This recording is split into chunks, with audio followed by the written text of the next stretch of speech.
est OK sur... Enfin, vous pouvez couper vos caméras aussi si vous préférez. Euh, Libre, bon, on pourra diffuser que le diapo, hein, s'il faut, c'est pas... Ouais. Alors, donc, le menu du jour est quand même assez consistant et j'espère que je vous apporterai un maximum d'informations pour vous aider dans votre pratique. Alors, je vais partager cet Il y écran. aura un compte rendu ou on prend note? Savoir si... Euh, oui, Il y oui, aura il y aura un compte rendu, oui. Il y aura un D'accord, compte donc rendu obligé de des... prendre des notes. D'accord. il y aura le diaporama et puis Ouais, la vidéo, disons, qui pourrait être diffusée. Ok. ouais. Ouais, ouais, on essaiera de faire un compte rendu en fonction des échanges. C'est vrai que, alors, si vous regardez le sommaire, là, donc, en fait, je vais commencer par, du coup, rappeler ce que je fais au quotidien à l'INAO, hein, donc, c'est-à-dire expliquer, expliciter la réglementation bio, donc la base, vraiment en ce qui concerne les semences et plants, évidemment, et les évolutions avec l'acte délégué 2022-474 qui est paru au mois de mars et qu'on a mis presque la moitié de l'année 2022 à expliciter parce qu'il n'était pas vraiment simple. Et donc, je continuerai par vous présenter, si vous J'ai la coupé le connaissez micro. pas. Pardon? Pardon, c'est en interne, j'ai oublié de couper le micro ici. Pardon. Donc, je continuerai par vous présenter un petit peu le fonctionnement de notre base de données, qui est notre outil principal. Enfin, moi, je suis chargé de la mettre à jour avec Semae et différents partenaires. Et en fait, finalement, là où il y aura un peu plus d'interaction, donc ce sera finalement sur les discussions sur la mise en relation entre l'offre et la demande en plan bio entre les pépiniéristes et les arboriculteurs. Et c'est un sujet qui nous anime vraiment pour le futur parce qu'on se rend compte que la base de données telle qu'elle est faite actuellement, elle remplit pas, elle répond pas à toutes les demandes, quoi. Voilà. Donc, donc je vais commencer par la réglementation de base en agriculture bio. Donc, si vous prenez le règlement, donc les règlements qui parlent des semences et des plants se trouvent donc à l'annexe 2, partie 1 du règlement 2018, donc relatif à l'agriculture biologique. Et donc, en fait, le point 1.8.2, c'est celui qui... donc, Excusez-moi, MRV, ça veut dire quoi? oui, oui, je vais vous le dire. Ah, pardon. Donc, oui, oui, MRV. Donc, MRV, vous avez la définition en bas, c'est matériel Ah, de pardon. reproduction des végétaux. Ok. Donc, ce sont les végétaux et toutes les parties de végétaux, y compris les semences, donc à tout stade de leur croissance, qui sont capables de produire des végétaux entiers et destinés à cette fin. Hmm.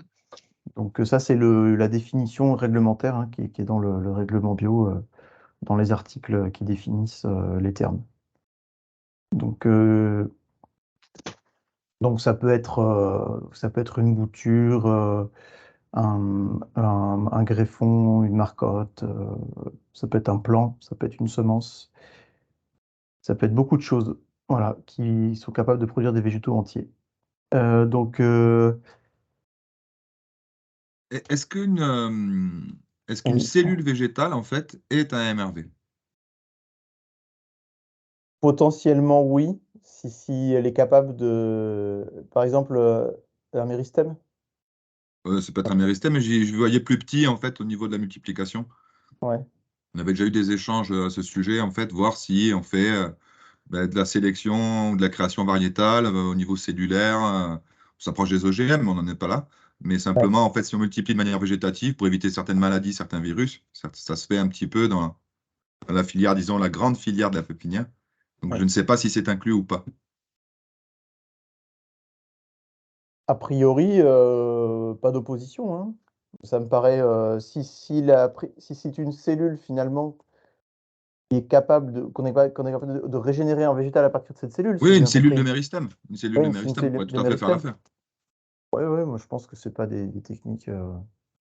C'est de la multiplication végétative, à très petit niveau, mais a priori, c'est vrai que c'est une bonne question. Moi je dirais oui, mais à Bon, moi, préciser. ça me gêne un petit peu, mais bon, c'est personnel. Voilà, mais bon, ok, continuons. D'accord. Bon, après, de toute façon, vous allez voir que en agriculture bio, a priori, ça peut pas fonctionner, quoi. Ça concerne pas trop ce genre de matériel. D'accord. Pourquoi? Parce que donc l'article 181, il concerne les plants à destination pour la production de végétaux et de produits végétaux autres que du MRV. Donc, Ah oui, c'est-à-dire très des bien. fruits. Donc, ça concerne des fruits, ça concerne des, même par exemple des couverts végétaux, etc. Donc, tout ce qui est à destination d'autres. Donc, on doit utiliser du matériel de reproduction bio. Voilà. Et par contre, pour produire du MRV en bio, destiné à la production d'autres produits, de produits autres que le MRV, hein, donc, ce sont des définitions exclusives, hein, Mhm. c'est voilà, qu'on comprend par déduction. Donc, la plante mère et le cas échéant d'autres plantes destinées à la production de CMRV, donc destinées à la production par exemple de plants de bouture, de porte-greffes, doivent avoir été produits conformément au présent règlement pendant au moins une génération, donc un cycle voilà, de fécondation-fructification, et ou, s'il s'agit de cultures pérennes, pendant une génération au cours de 2 périodes de croissance. Donc, une période précédente et une période succédente. Euh, Oui, c'est voilà. raisonnable. Donc, ce qui veut dire que je vais vous mettre un petit schéma après, hein, mais et ce schéma, d'ailleurs, tout ça, c'est disponible dans la note de lecture, matériel de reproduction des végétaux, qui est une annexe au guide de lecture qui est produite par l'INAO et qui est donc disponible sur le site de l'INAO qui explique ces notions. Et donc, en fait, ça signifie que pour pouvoir prélever du matériel de reproduction, par exemple une bouture, il faut que la plante mère ait été conduite en bio pendant 2 périodes de croissance et une génération. Voilà. Donc, une évolution, donc ça c'était le règlement de base. Maintenant, il y a une évolution assez importante donc, cette année avec l'acte délégué qui s'appelle donc 2022-474, qui est paru le 25 mars 2022. Donc, rapidement, hein, tous ces actes, moi je vous invite, hein, je vous invite chacun à vous approprier ces règlements, hein. Moi, je l'explique bien évidemment bien volontiers, c'est mon rôle, c'est pour ça que je suis payé, mais en tout cas, je vous invite à les connaître, à les consulter. Vous les trouverez sur le site de l'Union européenne. Je pourrais mettre les liens si besoin, hein. Mais en fait, c'est intéressant parce qu'on voit comment c'est construit. Par exemple, vous voyez que dans ce règlement délégué, on commence par des considérants, en fait, donc qui est l'esprit de ce pourquoi le règlement a été produit, et donc qui explique ensuite euh, la modification, les articles qui ont été modifiés dans le règlement 2018-848. Donc en fait, quand on lit les articles, parfois on se dit mais pourquoi ils ont fait ça? Et en fait, c'est expliqué par les considérants, hein. Et donc bon, c'était un peu ce qui était déjà le cas c'est ce qui était déjà le cas dans l'ancien règlement. C'est toujours le cas, c'est à chaque fois le cas, mais euh, donc voilà. Et en fait, on se rend compte dans ces considérants, notamment, hein, je ne vais pas tous les relire, mais on se rend compte que euh, l'Union européenne, finalement, la Commission européenne, suite à différentes doléances du secteur de production pépinière fruitière, notamment, a considéré que la contrainte sanitaire, les exigences phytosanitaires et en lien avec la certification de la qualité étaient difficiles à conjuguer avec le règlement bio, euh, et notamment l'application du principe de culture en sol des plantes mères. en lien avec les certifications, notamment CTIFL, etc. Donc, et afin de faciliter le développement de ce secteur de production hautement spécialisé, donc cet acte délégué vient assouplir le règlement en permettant d'utiliser des plantes mères non biologiques pour produire des plants biologiques. Voilà, donc c'est le point 2. Le point numéro 1, c'est un autre objectif de l'acte délégué, mais on ne va pas trop en parler aujourd'hui parce que ça concerne vraiment des cas très très particuliers euh, qui ne nous intéressent pas. Et donc voilà, ce qui est venu préciser ce règlement, c'est l'introduction de la possibilité d'utiliser en bio pour la production de plants bio. Et vous allez voir que ça risque de susciter des débats. On a posé la question à la commission, est-ce que ce sont des plants bio? Oui, ce sont des plants bio. À la base, nous ne le considérions pas bio, mais voilà, c'est ce qu'on nous a répondu. Donc, la possibilité d'utiliser du matériel de reproduction végétale non biologique par dérogation ou en autorisation générale. Donc après, voilà, chaque État membre, avec son autorité compétente, donc l'INAO dans notre cas, est libre d'octroyer ou non des dérogations pour l'utilisation de ces matériels de reproduction des végétaux non biologiques. Voilà. Et l'objectif, c'est bien évidemment de permettre la création progressive de pépinières bio pour répondre au large marché des plants, la nécessité de plants bio pour les arboriculteurs professionnels, étant donné qu'actuellement, ils sont assez, a priori, vous m'en direz si vous êtes d'accord ou pas avec ça, mais ils sont assez, pour l'instant, limités. Donc, Julien, il y a des demandes de questions. Est-ce que tu préfères terminer ta présentation et on discute après? ouais, je préfère. Alors, au moins, à la limite, on va faire. En fait, j'ai 3 parties. À la limite, on va faire des questions à la fin de chaque partie, peut-être. Ouais, ok. Ça peut être pas mal. Marche. Donc, donc voilà. Donc, en fait, si on résume un petit peu sous forme d'un schéma, donc de base, le règlement, qu'est-ce qu'il dit? Il dit qu'en fait, pour avoir un plan bio, on peut partir soit d'un porte-greffe et d'un greffon, soit d'une plante mère, porte-greffe, plante mère de greffon bio, sur lesquels on va prélever, donc à partir de laquelle on va prélever une porte-greffe, un greffon, et on va greffer et faire croître ce greffé soudé, enfin, en vigne, je sais qu'on dit comme ça, on va faire croître ce jeune plant en bio sur une parcelle bio, et donc on aura un plan bio. Ou alors, le règlement, c'est le point 8.2, il nous permet donc de partir de plantes mères non bio. Par contre, il faut la convertir, disons, pendant 2 périodes de croissance et une génération en bio, et à partir de là, on pourra avoir prélevé des porte-greffes et des greffons bio. Donc c'est pas 3 ans comme les pérennes classiquement, finalement, c'est 2 périodes de croissance. Donc voilà, ça réduit à 1 an et demi, 2 ans la possibilité voilà, pour pouvoir prélever des greffons, puisque finalement, la 3e année, on va la passer en création du plan. Et donc, finalement, le point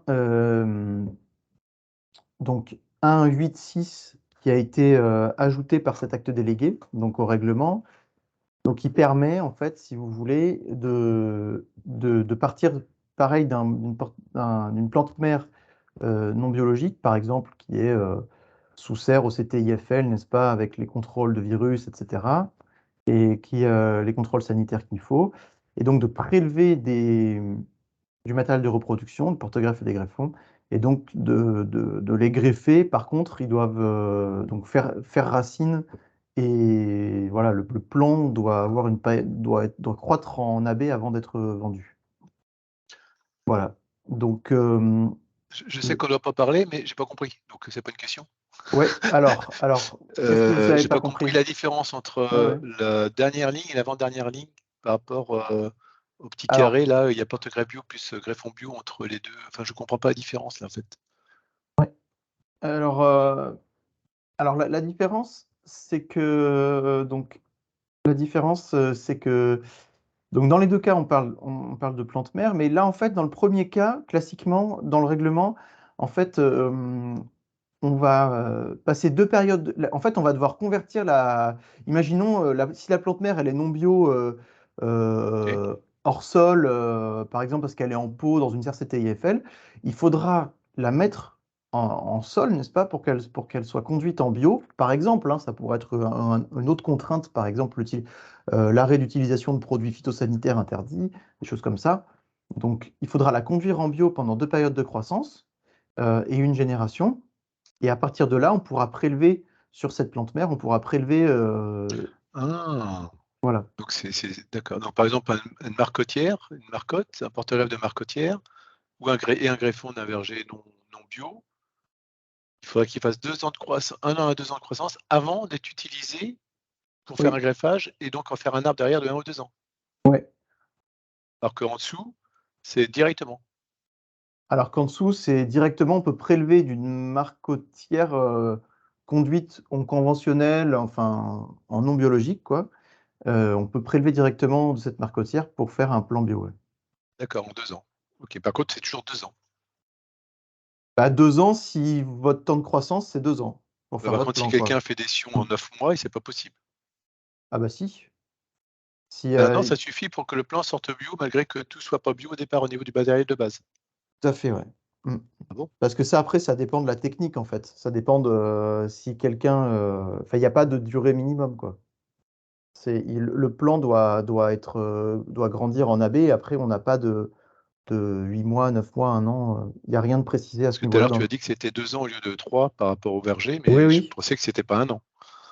Non, non, en fait, c'est un peu pour dire que classiquement, pour convertir une plante pérenne, c'est 3 ans.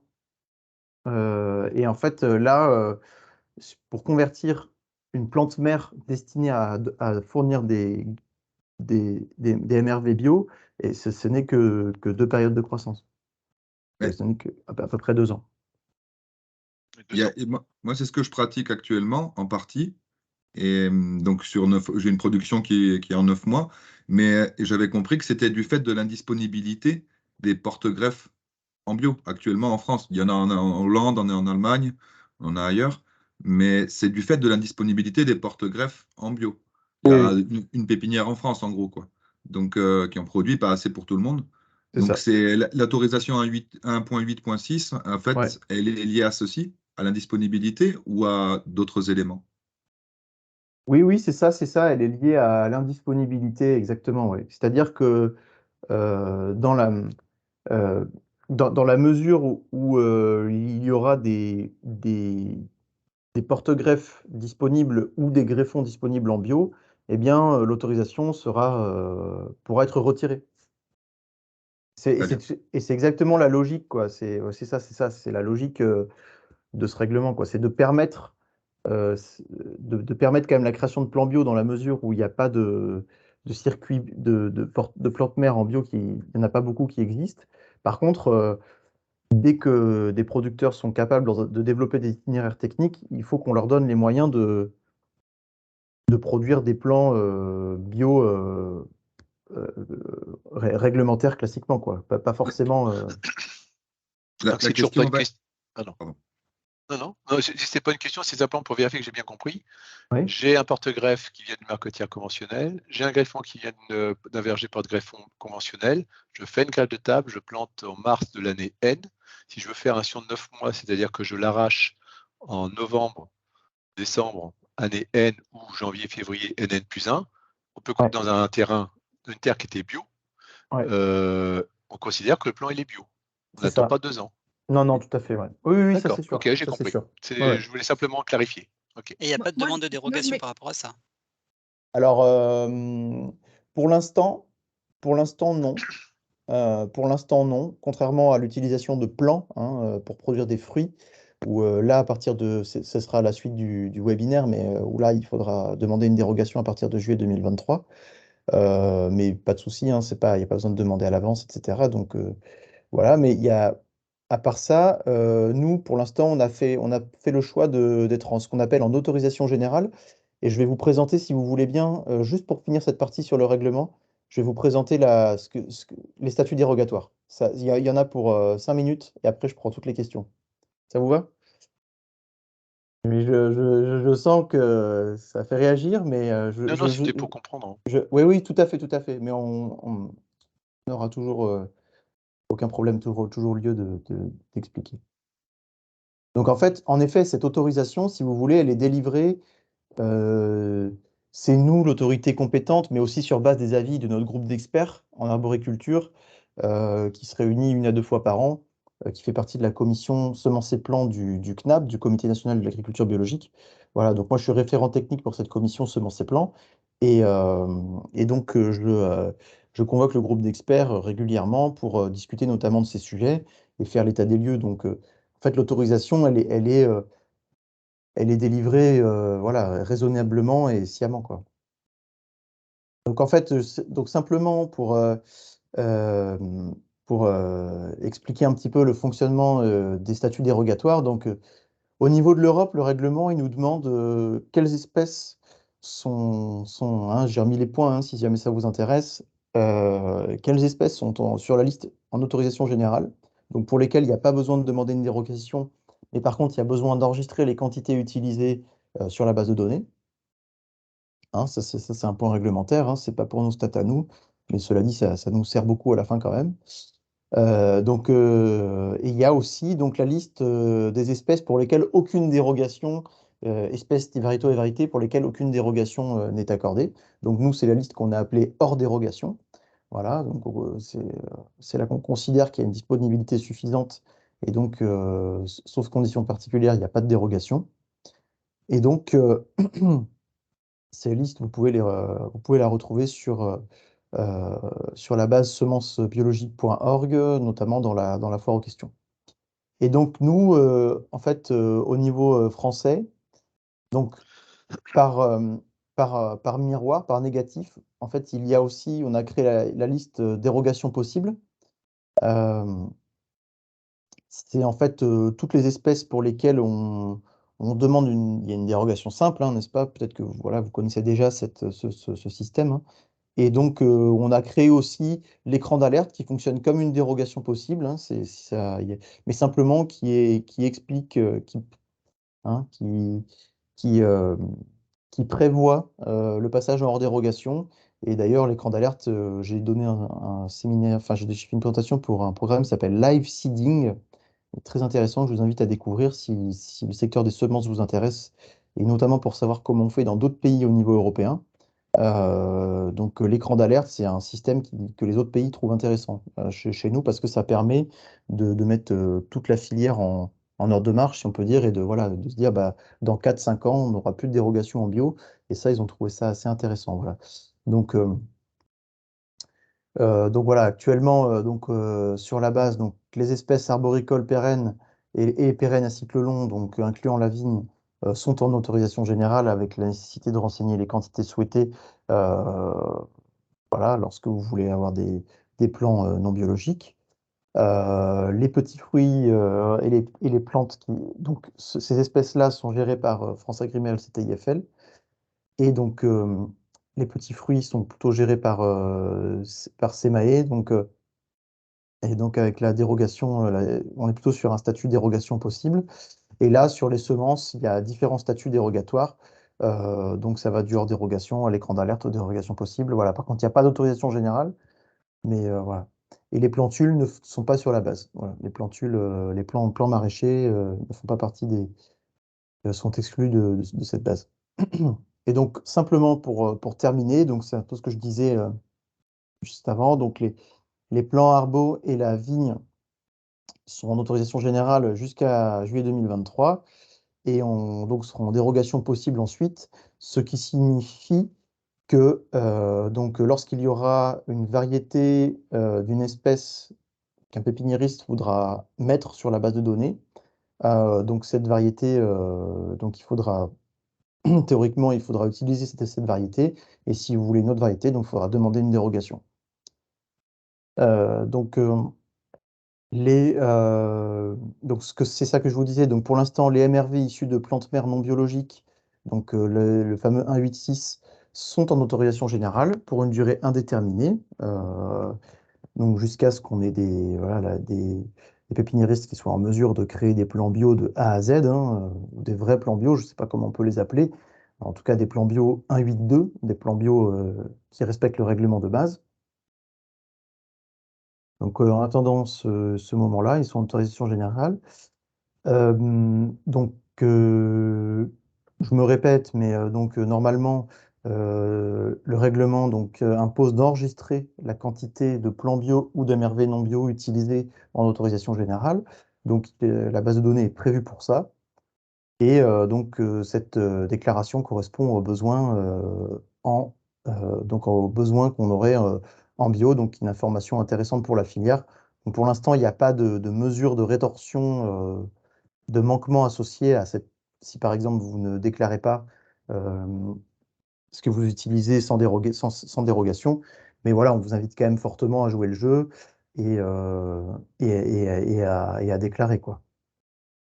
Voilà. Et je vous remercie avant de passer à la suite. Voilà, je suis prêt à prendre toutes vos questions.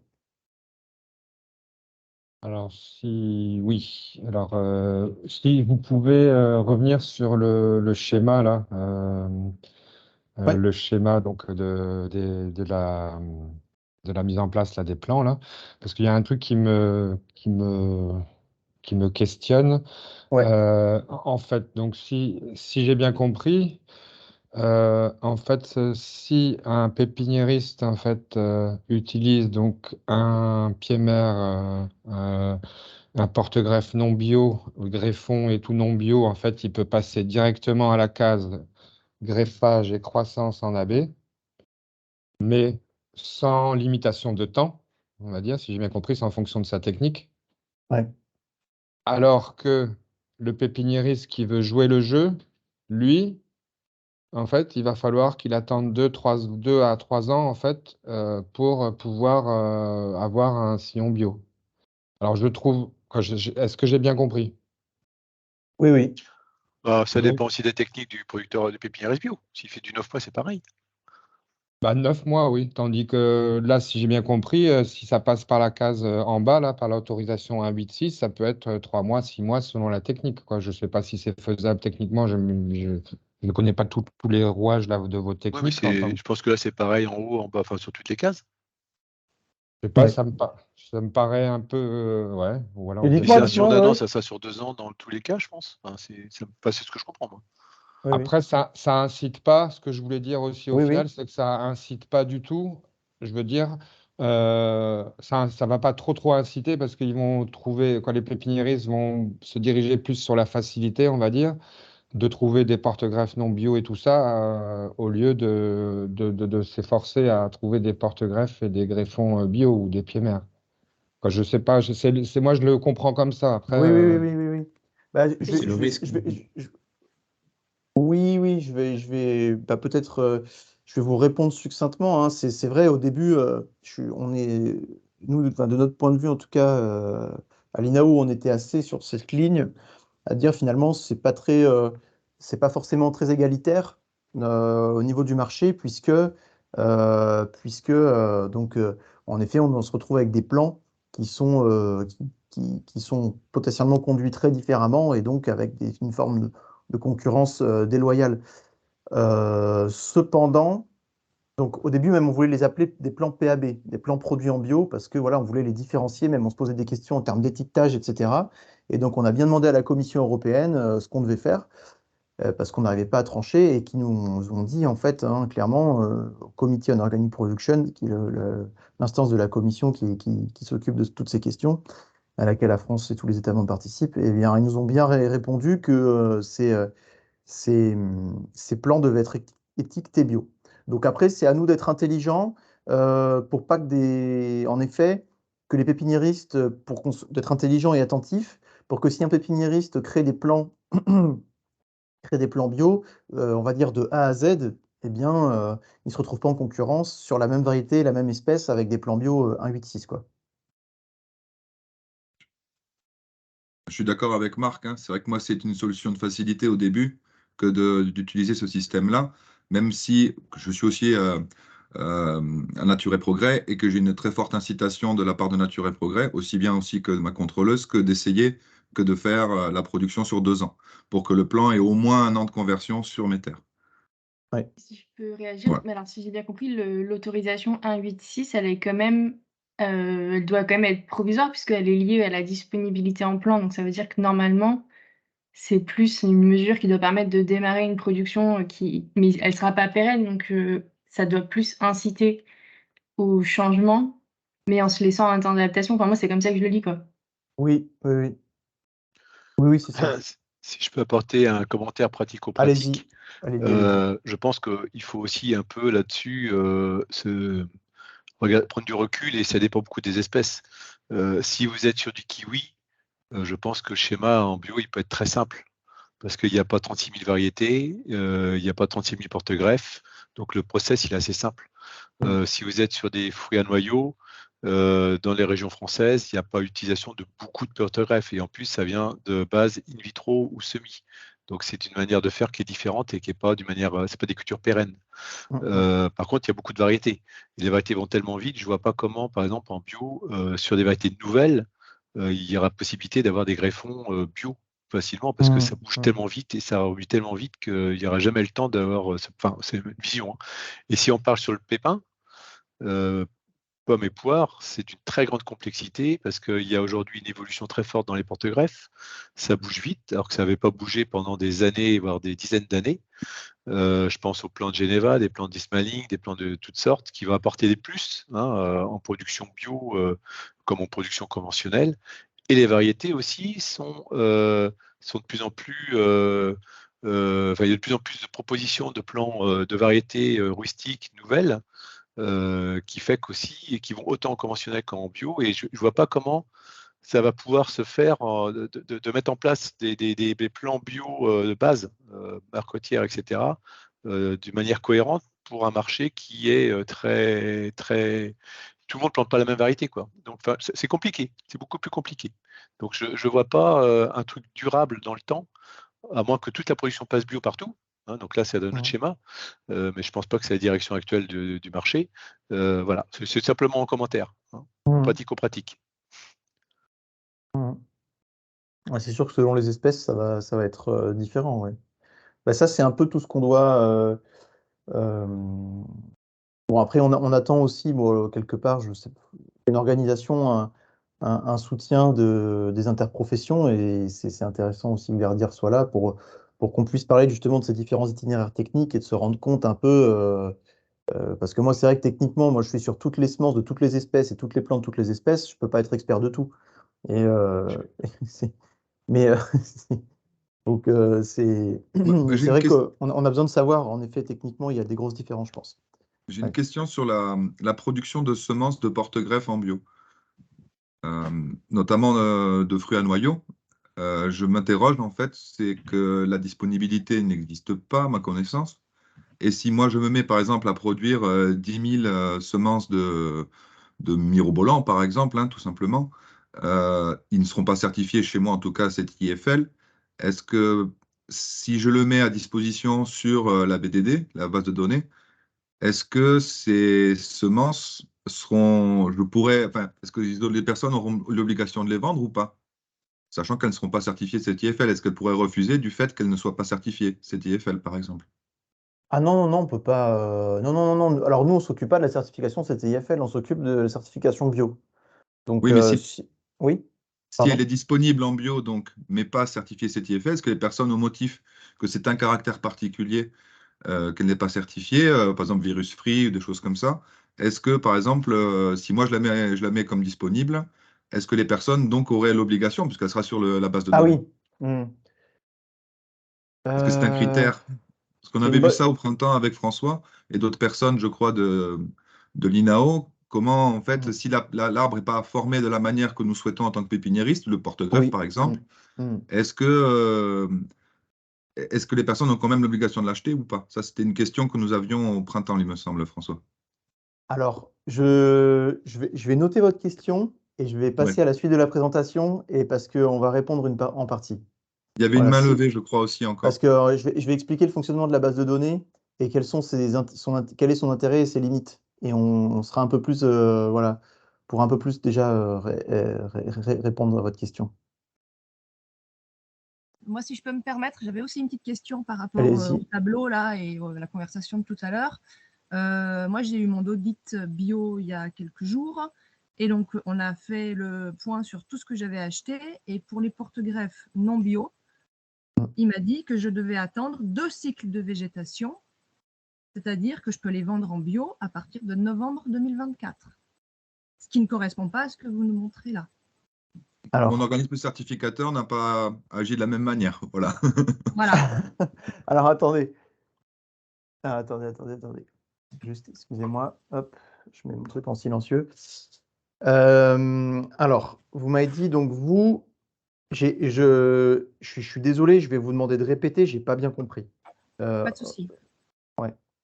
Donc, mon auditeur d'Écossaire est passé il y a quelques jours et on a fait Ouais. le point de tous Ouais. les différents porte-greffes que j'avais achetés. Et donc, pour ceux qui ne sont pas en bio, que je n'ai pas pu avoir en bio, Ouais. il m'a dit que je devais avoir 2 cycles de végétation et que je pouvais les vendre en bio à partir de novembre 2024, mes arbres. C'est-à-dire que Non. si je voulais les vendre en novembre, décembre 2023 en Sion, ils ne Ouais. seront pas en bio. Romina, en fait, il t'a mis sur la 2e ligne du tableau, alors qu'en fait, on est sur la 3e ligne, puisqu'il n'y a pas de disponibilité, je pense. Ouais. Moi, Ouais, c'est ça. Ouais, c'est donc, il ça. faudrait Ouais, que tu justifies qu'il n'y ait pas de disponibilité en envoyant un mail à un fournisseur BJP Pépinière, par exemple, et tu auras vite la solution. Il faut juste un mail accréditant que tu as cherché, que tu as fait la demande à quelqu'un qui pourrait te les fournir, mais qui ne les a pas. Ou alors, D'accord. Oui. ou alors l'organisme certificateur n'est pas au courant de ce 1.8.6. J'ai le même organisme certificateur. Donc... La personne, en fait, l'auditeur, on va dire, est pas au oui, courant. l'auditeur n'est pas au courant, oui, tout à fait. D'accord, oui, donc je peux lui faire un mail et peut-être qu'il... En fait, si vous voulez, nous, pour être hyper précis, en fait, là, je vous présente le règlement, ce qui nous permet de faire. L'autorisation, elle est délivrée, la commission semences et plants, donc, qui est l'organe qui a délégation du comité national finalement pour piloter les décisions de l'INAO, a décidé d'octroyer cette autorisation pour les plants, les plantes mères, le 186, le 10 janvier. Donc, c'était une possibilité réglementaire, mais nous n'avions pas finalement pris de décision quant à si nous autorisions ou pas. Donc, voilà, donc c'est très récent, hein, c'est vraiment très récent la décision finale. Aujourd'hui, je peux vous garantir que c'est en autorisation générale et que vous pouvez acheter des porte-greffes non bio sans demande de dérogation. Voilà. Mais avant, vous aviez fait une demande de dérogation? Non. D'accord. Il m'a demandé de faire, là, il faudrait que je fasse une demande de dérogation sur les greffons, je crois. Non, mais je pense qu'on va de toute façon, normalement, nous, on a des organismes certificateurs qui représentent CBio, vous savez, c'est le conglomérat des organismes certificateurs. Et donc, ils sont informés. Je pense qu'il faut qu'on leur demande de faire passer le message plus directement, et on va le faire, à travers les réseaux, et que dans votre cas, vous n'allez pas faire une demande de dérogation pour quelque chose qui est en autorisation générale, quoi. Ça ne fait pas trop sens. Donc, faut faire passer le mot. C'est juste que voilà, il est mal informé, le chargé de certification n'a pas encore eu l'info. Oui, c'est quelque chose comme ça, je pense. Ok, ça marche. Voilà. Merci. Je pense qu'il faut qu'on avance un peu sur la présentation pour pouvoir finir à 10h30. Oulala, oui. Ah ouais, ça va être chaud. Ouais. Donc, bon, on continue. Alors, mais bon, on a déjà répondu à pas mal de questions, mais c'est vrai que, donc, rapidement, donc, au niveau de cette base de données, donc, pour l'instant, elle est gérée par SEMAE, donc le maître d'ouvrage, c'est nous, c'est l'INAO, on la copilote, hein, parce que c'est eux qui assurent le développement informatique. Donc, eux, ils gèrent l'alimentation de la base de données, donc avec, pour leurs espèces, pour les semences et quelques plants de petits fruits. Et très bientôt, donc ils ont déjà créé toutes les catégories pour les fruitiers, les vignes, etc. Parce qu'on met un peu de temps, hein, c'est un peu voilà, l'administration, les allers-retours, à signer une convention de partenariat avec le CTIFL et Interfel et France Agrimaire, voilà, pour alimenter et pour que ces instituts gèrent les espèces arboricoles et viticoles sur la base. Donc pour l'instant, le site s'appelle Semences Bio, hein, et donc bientôt, il s'appellera, donc il y a des contingences informatiques à régler, mais il s'appellera semenceplanbiologique.org. Voilà. Donc je passe rapidement. Donc si vous êtes un demandeur, donc c'est-à-dire vous recherchez des plants ou des porte-greffes, etc. Bon, pour l'instant, l'autorisation générale est sur les MRV destinée à produire des MRV, donc il n'y a pas de, vous n'êtes pas concerné. Par contre, si vous êtes arboriculteur, évidemment, à partir de juillet 2023, vous serez amené à aller sur ce module demandeur, donc sur la page d'accueil, à créer un compte. Et donc voilà. Donc je passe pour les espèces hors dérogation. Ceux qui sont agriculteurs par ailleurs, sur d'autres espèces, connaîtront certainement le système, hein, mais je le rappelle rapidement. Sur une espèce hors dérogation, vous tapez le nom de l'espèce ou éventuellement de la variété si vous la connaissez. Vous faites, il y a une liste qui s'affiche avec des zones de disponibilité, et en fonction, vous pouvez demander une dérogation ou pas.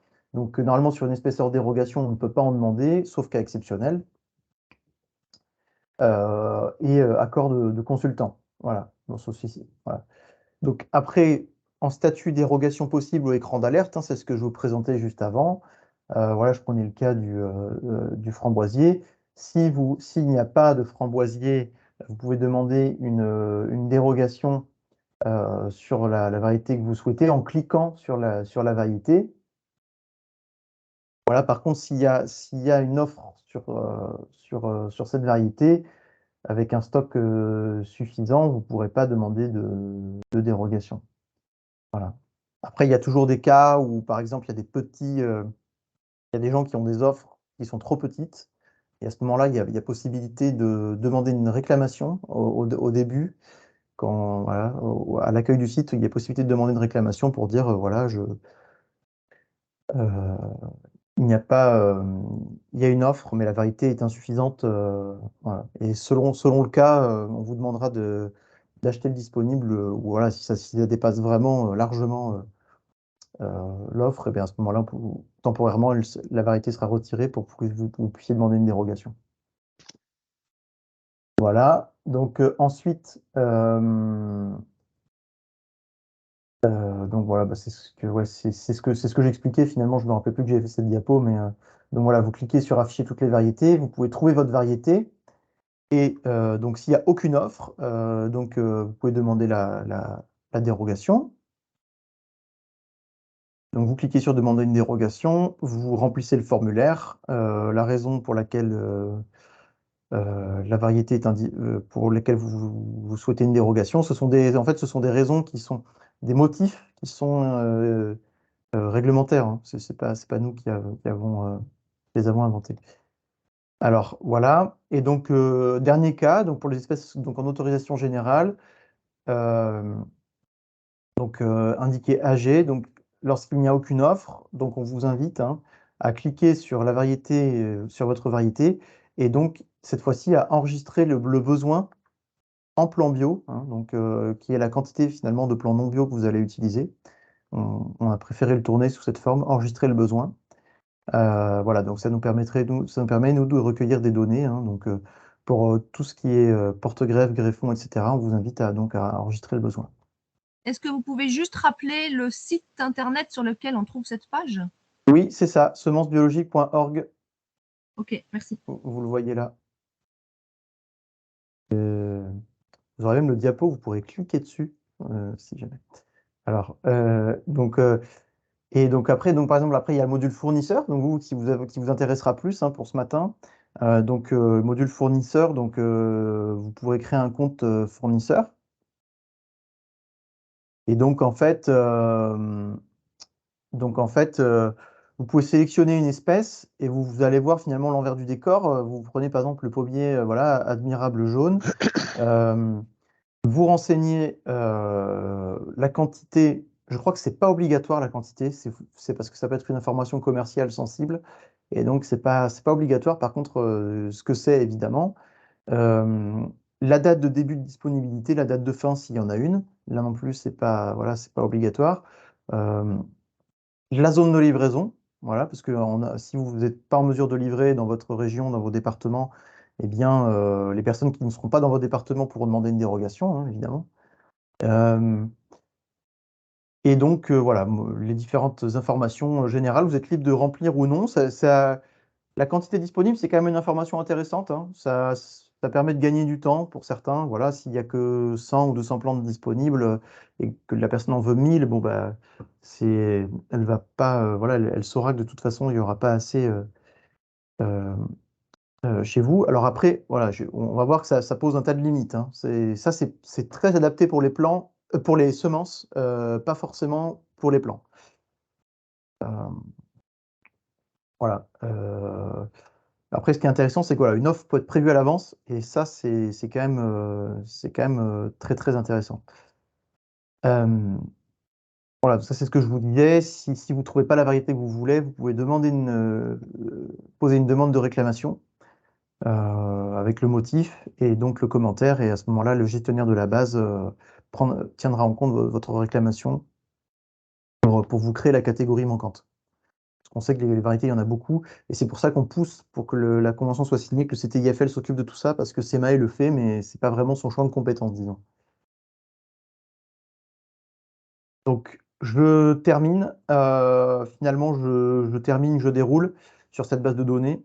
Donc là, on est voilà, dans une phase d'intégration finalement des plans d'espèces pérennes sur la base de données, parce qu'il y a ce nouveau règlement, il y a ces nouvelles possibilités, donc on s'attend à ce qu'il y ait de nombreux plans qui débarquent, hein, sur le marché à la fin de l'année ou l'année prochaine.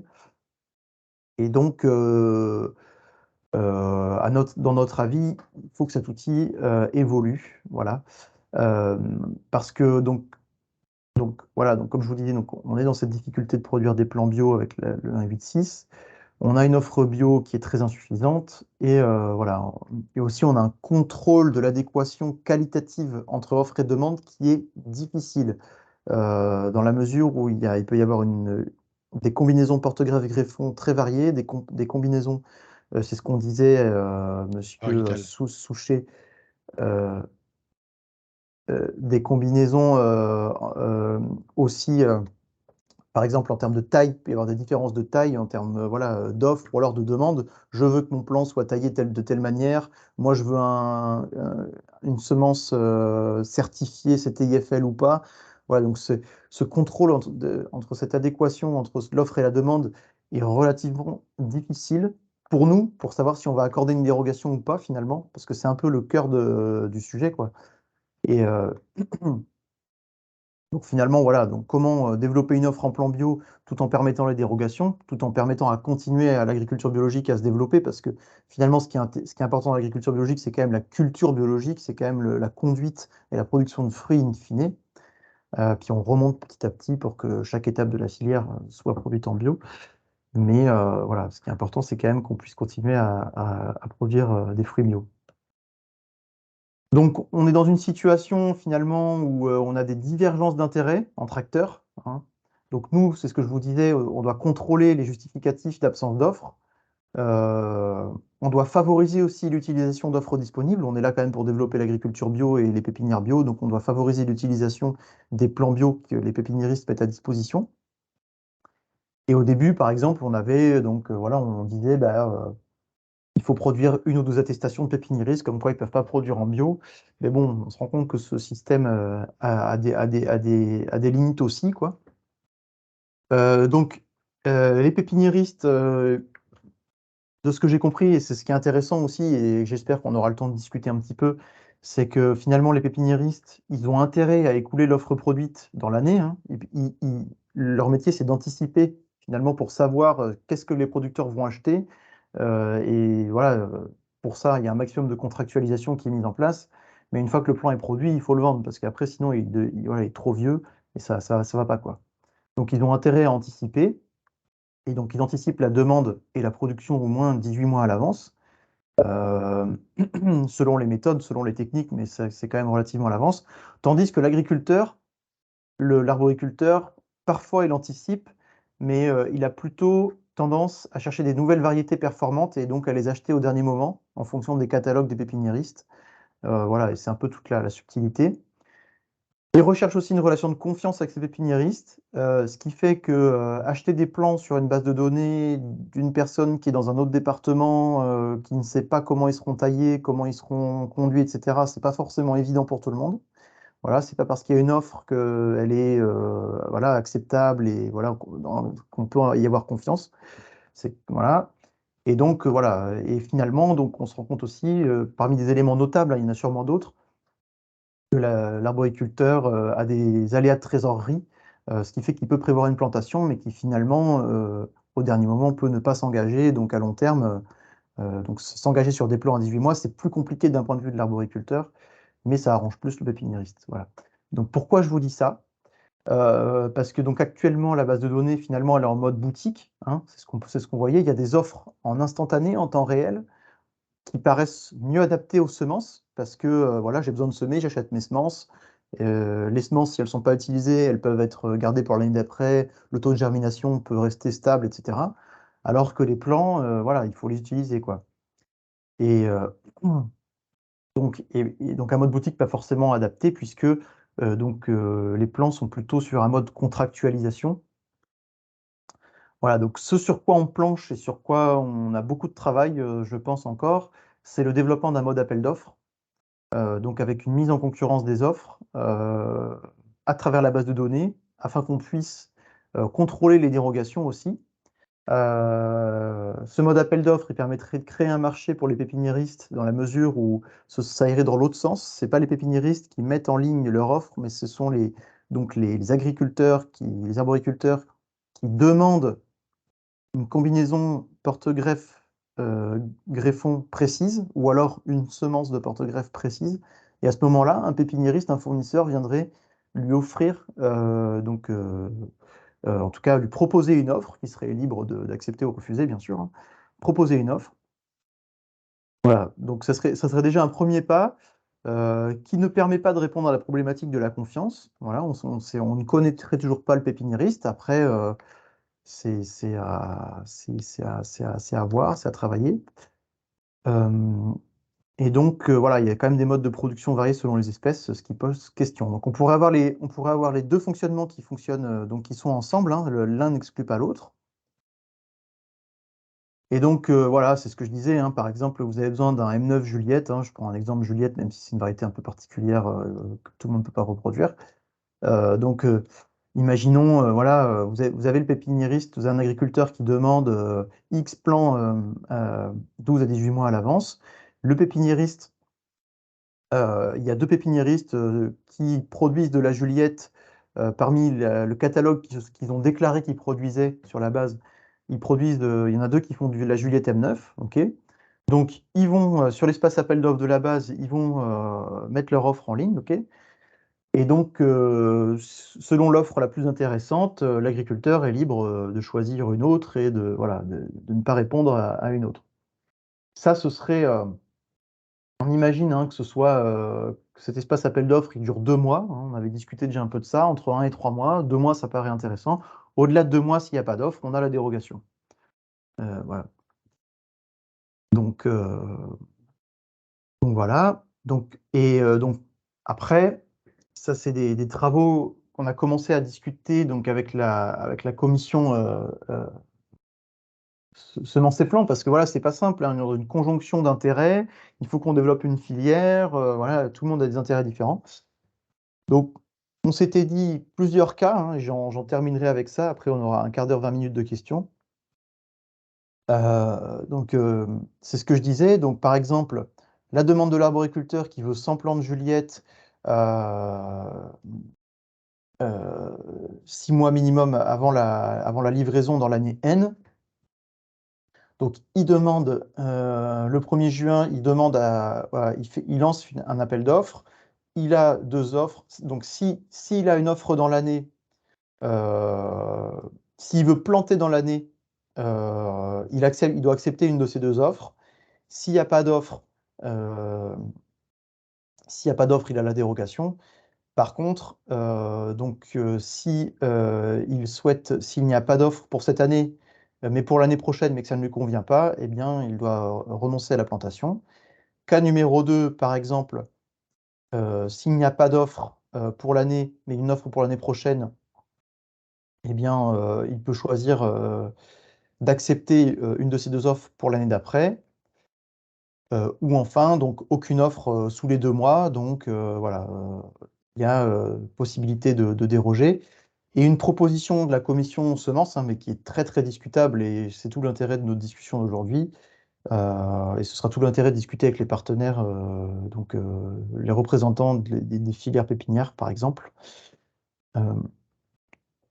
C'est par exemple, donc, soit on a une offre dans l'année, et à ce moment-là, soit on a une offre pour les 6 mois, et à ce moment-là, l'arboriculteur doit accepter l'offre, soit il n'y a pas d'offre, et à ce moment-là,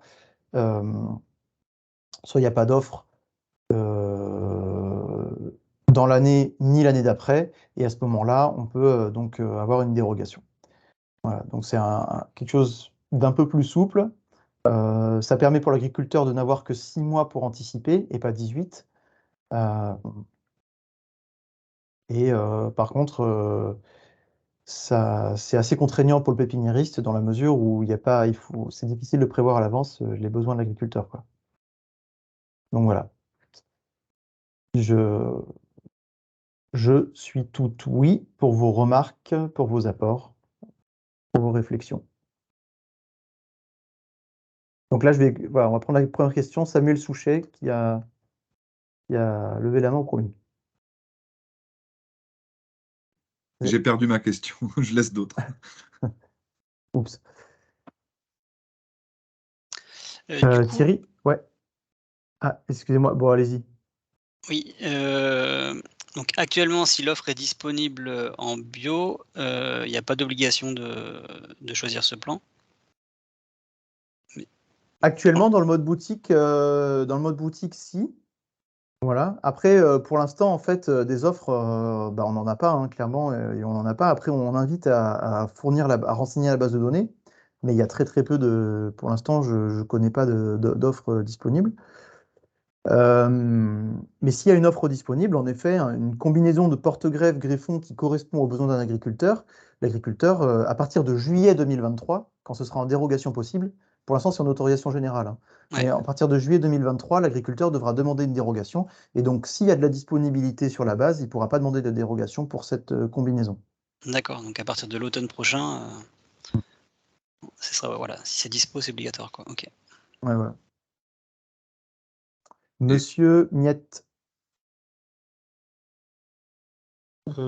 Comme c'est peut-être les autres questions, parce que c'est pas trop, en fait, c'est un sujet dont on n'en a pas parlé, peut-être voir les autres personnes s'ils ont des sujets par rapport à votre présentation que vous venez de faire. Ouais. Voilà. D'accord. Et Monsieur Ligonière.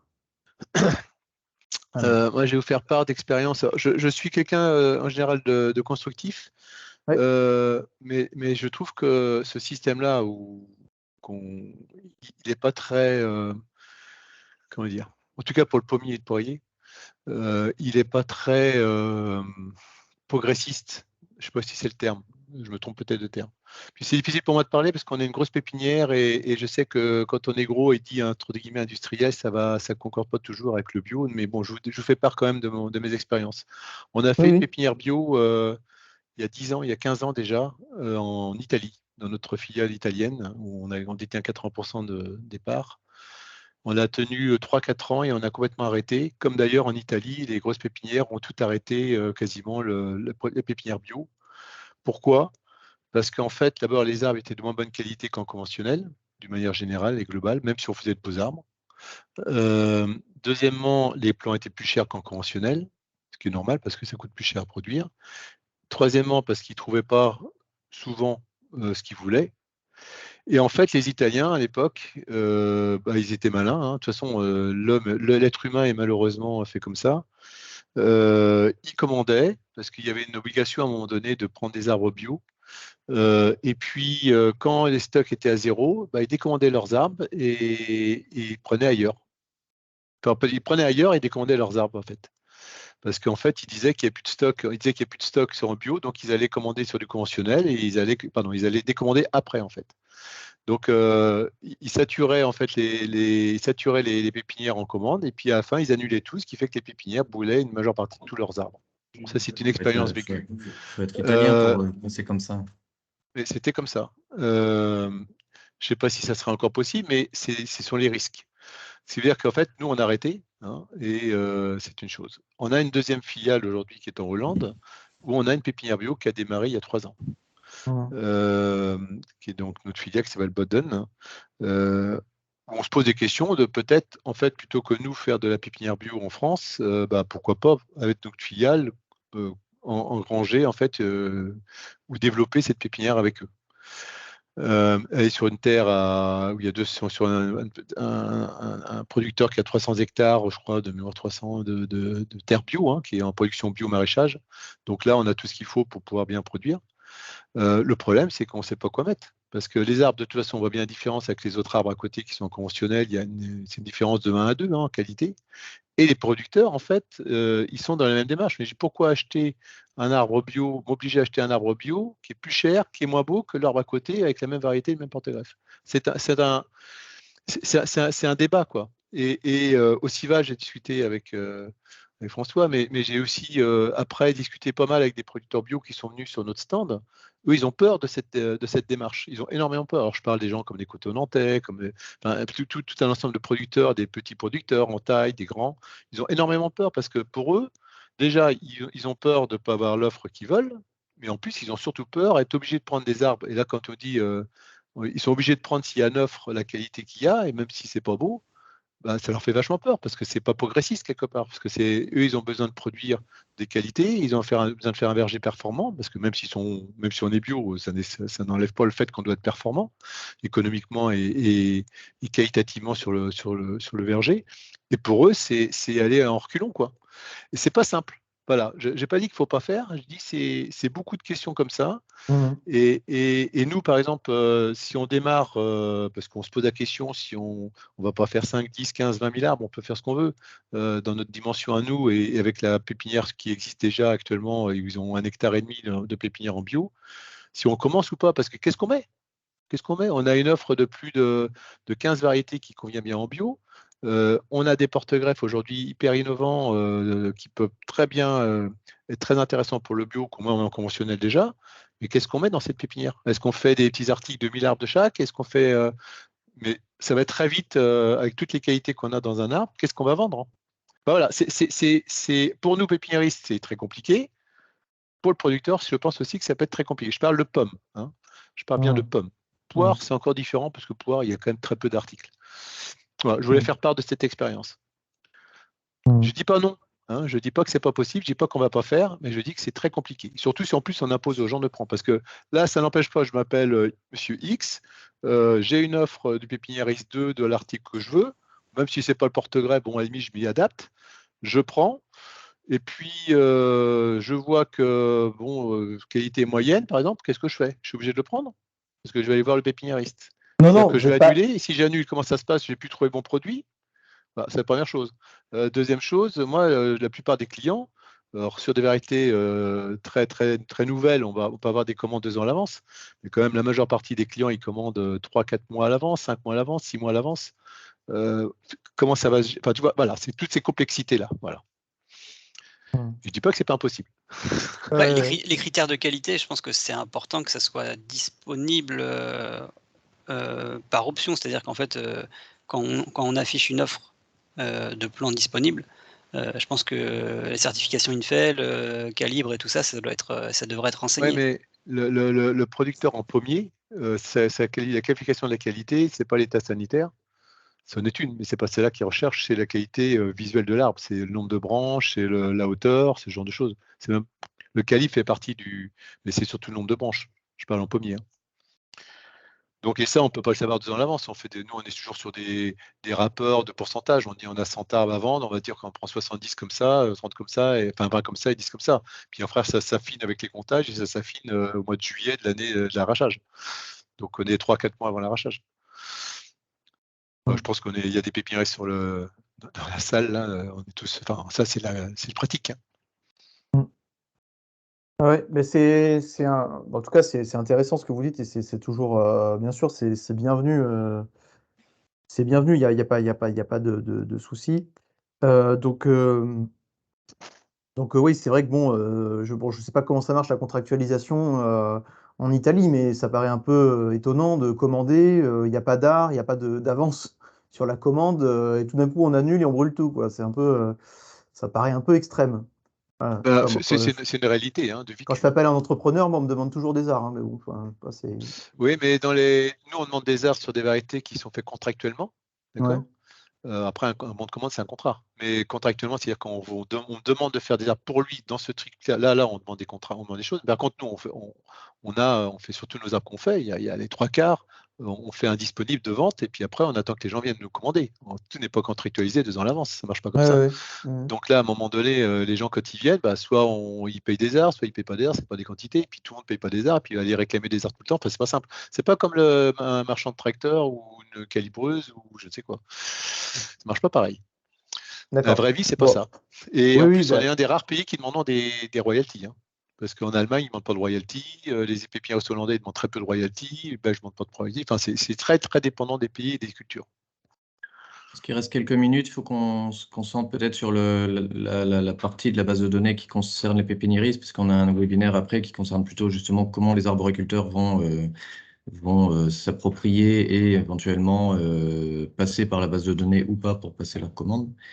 Donc peut-être sur la partie pépiniériste, sur renseigner l'offre, le disponible, comment notamment les petits pépiniéristes qui sont ici ce matin, comment ils envisagent de renseigner parce qu'on se rend bien compte que c'est un travail en plus à faire pour un bénéfice. Voilà, on s'interroge un peu, mais sachant que c'est pas contraignant, c'est-à-dire qu'il n'y a pas d'obligation réglementaire, mais c'est vivement encouragé pour mieux connaître la demande en plan bio à l'échelle nationale. Et donc, ça peut être assez utile pour orienter aussi les travaux de la commission, quoi, sur certaines espèces, sur certaines variétés. Je pense que pour moi, me concernant, j'ai entre 10 et 20% de commandes de professionnels. Donc c'est extrêmement faible et la plupart de mes confrères, je crois, Rudy pourra dire ce qu'il perçoit, mais c'est que c'est très faible en fait la proportion donc qui serait sujette à cette base de données, puisque la plupart de mes clients sont des clients finaux, sont des particuliers, quoi. Donc les petits pépiniéristes, on a vocation plus à s'orienter vers un marché local, un marché éventuellement vers des professionnels locaux, mais pas avoir de grosses structures telles que celle de Monsieur Ligonière, évidemment, qui, elle, est bien plus adaptée, en fait, à de gros agriculteurs. Je me souviens, François, d'un échange que nous avions eu avec un pépiniériste du Sud-Ouest, il y a bien longtemps déjà, qui exprimait la même problématique par rapport à une pépinière bio en France qu'il avait lancée et qui était tombée à l'eau du fait que les arboriculteurs de son secteur même n'avaient pas joué le jeu en n'achetant pas et préférant acheter du conventionnel parce que, en effet, plus joli, plus calibré, plus rameux pour du pommier en l'occurrence, hein.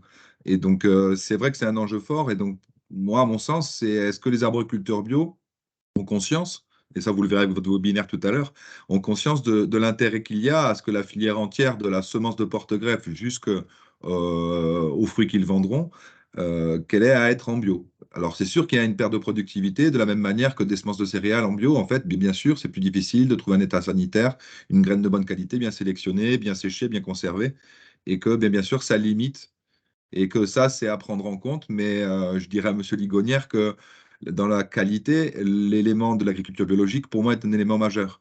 Et que parce que c'est au bénéfice de tous, de la santé, de l'environnement, de l'eau que nous buvons, etc. Et je crois qu'il faut appuyer, en fait, au niveau qualitatif, sur cet aspect-là qui est très important, à mon sens, au niveau du bio, qui est un élément de qualité très important et appuyer et convaincre nos clients que c'est là-dessus qu'on peut jouer, quoi. Voilà. Non, mais ça, j'adhère, hein, j'adhère à ce que vous dites. La seule chose, c'est que C'est du les travail. clients, non, mais les clients producteurs bio qu'on a, Oui, eux, ils voient la performance de leur verger malgré tout. Et comme ils oui, ont une oui, oui. dérogation de 3 ans aujourd'hui pour vendre pour un pomme bio, bah, les 3 ans, ils les ont, parce qu'en deuxième année, en général, ils produisent peu. Donc Oui. voilà, c'est pour ça. Je parle de la vie actuelle. Hein.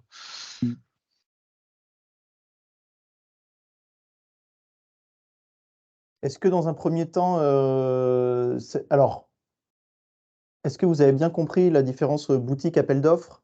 Est-ce que le mode appel d'offres vous paraît intéressant? Parce que vous aviez dit, par exemple, monsieur Ligonière, vous aviez dit, oui, ce système ne me convient pas, n'est pas très, voilà, ne correspond pas à la réalité.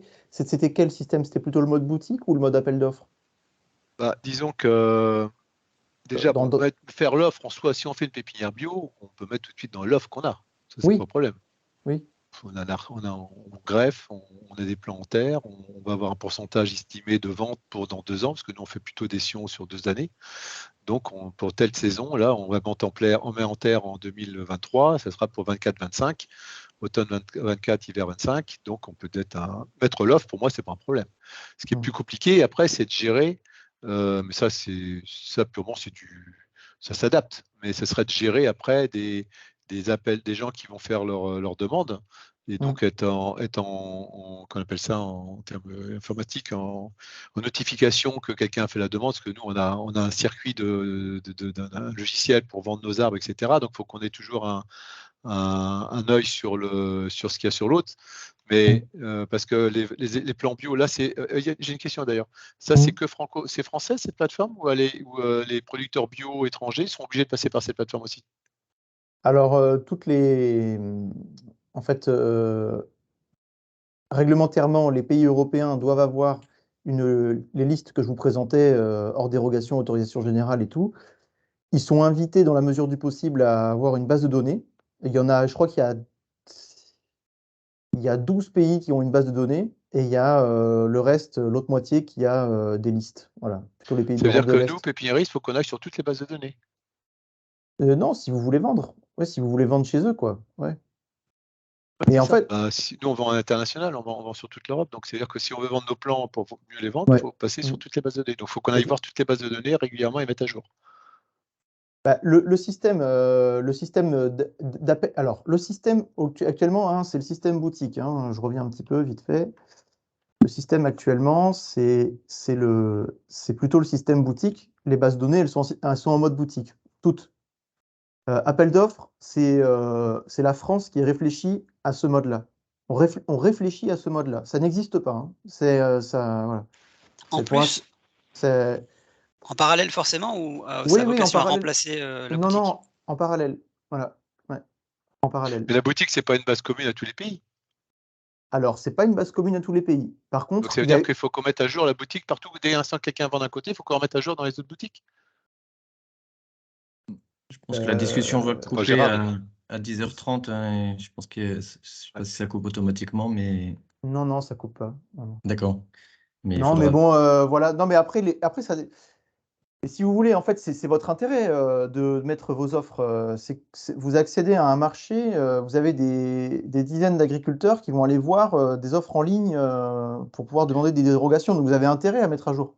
Non, mais nous, on Je vend en pense, hein. Allemagne, on vend en Italie, on vend en Suisse, on vend en Pologne, on vend en Espagne. Donc, ça veut dire que si on met un stock X à un moment donné sur toutes les boutiques, à chaque fois qu'il y en a un dans un pays qui achète, il faut qu'on remette à jour toutes les autres boutiques. On va mettre Ah, bah, quelqu'un. si vous avez un stock central, oui. Si vous avez un stock Bah, central au niveau européen, oui. Bah, oui. c'est ça, oui. Bah oui, c'est ça. Oui. Oui, C'est ça bah, d'être gros, hein. C'est compliqué quand même. Hein. bah, Ça devient complexe, l'histoire. Concentrons-nous sur la France, ce sera déjà pas mal. Bah oui, Voilà. mais Si, nous, si vous voulez bien. moi, je donne mon avis, hein, mais on vend Essayons sur de toute vendre l'Europe. des plans bio aux Français, ce sera déjà pas mal. Les autres, ils font ce qu'ils veulent, hein. Moi, je ne sais même pas où ils en sont dans le développement de leur base. C'est ça le problème aussi, il y a une dissymétrie. Non, mais Par vous me exemple, demandez à moi, je vends sur toute l'Europe. Je ne peux pas oui, faire oui. pépinière que pour la France. Parce qu'on a des offres de toutes sortes. Donc, mais bon, voilà, ok. Je vous fais part de mon avis. Voilà. Merci beaucoup. Merci beaucoup. J'espère qu'on continuera à échanger parce que il faut que ça convienne à tout le monde. Ouais, je pense que de toute façon, il y a encore beaucoup de choses à discuter, donc on va pas pouvoir terminer là ce matin. On va, je pense, clôturer pour laisser Julien respirer avant de repartir pour une présentation dans un quart d'heure. Mhm. Donc, Ça va. Je peux prendre une dernière question, hein, si on veut, hein. Il n'y a pas de Oui, souci. juste, je voulais parler, ouais, si je peux me permettre. Euh, on n'a pas quoi. Il en était question. C'était surtout par rapport au CTIFL parce que je crois que c'est le CTIFL qui contrôle ça. Concernant en fait les traitements, on va dire obligatoires qui sont faits sur les plants et les sillons là en arbo. Il me semble qu'il y en a des traitements obligatoires concernant des agents, des bioagresseurs et des agents pathogènes là, en conventionnel. Et donc, quid en agriculture biologique, ces traitements obligatoires, parce que je crois que c'est une obligation nationale, comment ils vont être appliqués? Merci, Monsieur Ligonière, au revoir. Je pense que... Alors j'avoue, je ne connais pas sur la vigne, je sais qu'il y a la flavescence dorée, etc. Voilà, c'est compliqué, mais sur l'arbo, je ne sais pas. Sur l'arbo, je ne peux pas vous dire. Je sais pas s'il y en a qui Pensez à savent, quoi, mais, Marc? J'ai pas. Il me semble qu'il y a des traitements qui sont obligatoires, mais peut-être par rapport à des.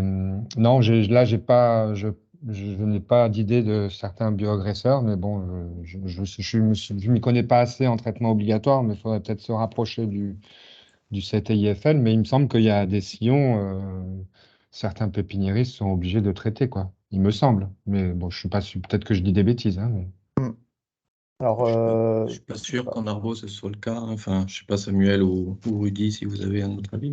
Bah, en vigne, oui, mais en pépin arbo, noyau, non. j'ai pas l'impression. Mhm. Oui, moi, le service de protection de végétaux ne m'oblige à rien, en tout cas. Bon, bah, très bien alors. Mais Voilà. en vigne, ça dépend des zones géographiques aussi, quoi. Oui, ça, Oui. oui. parce que peut-être l'idée, c'est que le CTIFL, pour avoir la certification, vous devez être exempt d'un certain nombre de virus et de maladies, et donc faire des analyses, donc potentiellement des traitements pour exempter, pour détruire ces virus et ces maladies. Après, c'est propre à la certification CTIFL, quoi. Oui. Oui, donc je pensais plutôt à ça, effectivement, aux analyses que fait le CTIFL sur vos sillons. Ouais, d'accord, ok, donc ouais. Après, Tarn-et-Garonne, Lot-et-Garonne, le RCRPV, il est beaucoup plus rigoureux parce qu'il y a des périmètres, notamment contre le feu bactérien et tout ça. Peut-être Oui, c'est là-dessus, ou des infestations d'insectes. Peut-être le là-dessus, CA, en ouais, effet, il va ouais. obliger, quoi. Il y a le CA, il y a la Charca, et ouais. Ok, ben merci à tous pour ce premier échange. Vous pouvez continuer avec le volet arbo si vous souhaitez à 10h45. Ah, on a le Et droit d'être puis, invité en tant que pépiniériste? oui, Bah, on vous allez, a le vous allez droit. avoir droit à la même présentation, hein, donc ça va être- Oui, ça Ouais, sera mais la on peut même écouter le présentation. point de vue, c'est intéressant de nos Ouais. partenaires. Bah, restez, Je vais ouais. rebondir sur ça, excuse-moi, une dernière question. Je voulais savoir s'il y avait la FNP Fruits, qui est un peu notre pendant pour la Fédération des producteurs de fruits, qui participait à la réunion d'après. Je trouvais que le sujet est hyper intéressant, mais on sent Ouais. qu'il y a besoin de vachement échanger autant entre nous, pépiniéristes, mais avec les arbos. Ouais. Et enfin, c'est un peu aussi, ça peut être aussi un peu notre rôle de fédération d'être facilitatrice dans ces échanges. Donc voilà, s'ils sont présents après, c'est plus facile pour moi derrière d'aller les reprendre contact. Je suis pas sûr qu'il soit présent, mais là, c'était pas un webinaire très, très officiel. Et je pense qu'effectivement, il y a besoin de temps un peu plus formel et un peu plus qui rassemble un peu plus de monde, peut-être en présentiel, je sais pas, mais en tout cas, il y a besoin de monter en puissance un peu sur ce genre de problématiques et de partage d'expérience, quoi. Vous pouvez m'inviter à la prochaine réunion? Ouais, je vais envoyer le lien à ceux qui le souhaitent pour tout à l'heure. Rudy également? Il n'y a pas le micro. On t'entend pas, Rudy.